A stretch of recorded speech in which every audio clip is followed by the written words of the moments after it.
দুর্নীতির কোনো সুযোগ থাকবে না।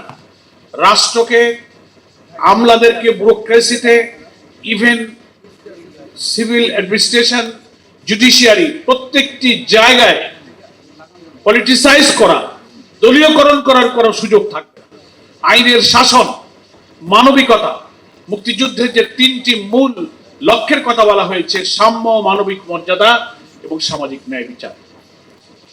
যে রাষ্ট্র কাঠামোর মধ্যে জনপ্রতিনিধি দ্বারা এই রাষ্ট্র পরিচালিত হবে সেটাকেই বলা হচ্ছে কিন্তু একটা গণতান্ত্রিক রাষ্ট্র কাঠামো।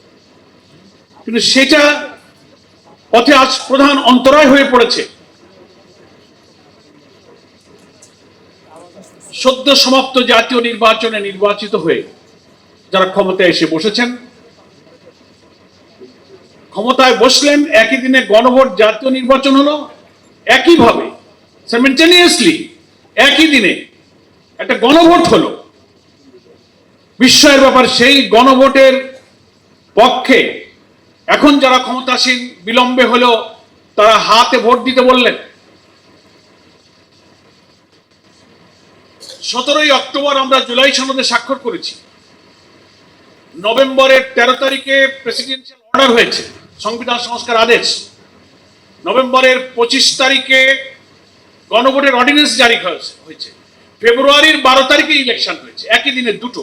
তাহলে অক্টোবর, নভেম্বর, ডিসেম্বর, জানুয়ারি, ফেব্রুয়ারি, 4 থেকে 5টা মাস। এদিক ওদিকের খণ্ডিত দিনগুলো বাদ দিলে কমপক্ষে 4 মাস আপনারা সময় পেয়েছেন। বিএনপিকে বলতে চাই, জিতে চেয়ারে আসার আগ পর্যন্ত একদিনও বলেননি যে 13 নভেম্বরের গেজেট, রাষ্ট্রপতির আদেশ সংবিধান করছেন। পার্লামেন্টে একেবারে ঐক্যমত্য কমিশনের বই হাতে করে নিয়ে বলে যে আমরা এই জুলাই সনদের সব অক্ষরে অক্ষরে মানব, বলে না? রহস্যটা কি? কিন্তু কোনোদিন এই কথা বলতে শুনেছেন?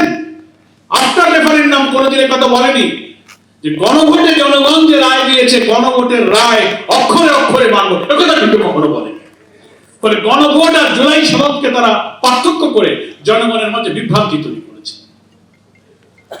প্রেসিডেন্সিয়াল অর্ডারটাকে ওনারা পার্লামেন্টে, মাননীয় স্বরাষ্ট্রমন্ত্রী বলেছেন এটা হচ্ছে জনগণের সাথে অন্তহীন প্রতারণা। এটাই যদি অন্তহীন প্রতারণা হয়, 4-5 মাস পর যে কথা আপনি বলেননি, মনের মধ্যে কয় না, খাওয়া দাওয়া যদি বদহজম হয় অনেক সময় ঢেকুর দিয়ে তা কিন্তু বেরোয় যায়। পার্লামেন্টে এসে উনি কি বললেন, যেটা আমাদের খেলাফত মন্ত্রী আমির সাহেব বললেন। এখন আপনি বলতে, এই যে আমরা বলি যে আপনি হাতে ভোট দিলেন কিন্তু গণভোট মানলেন না,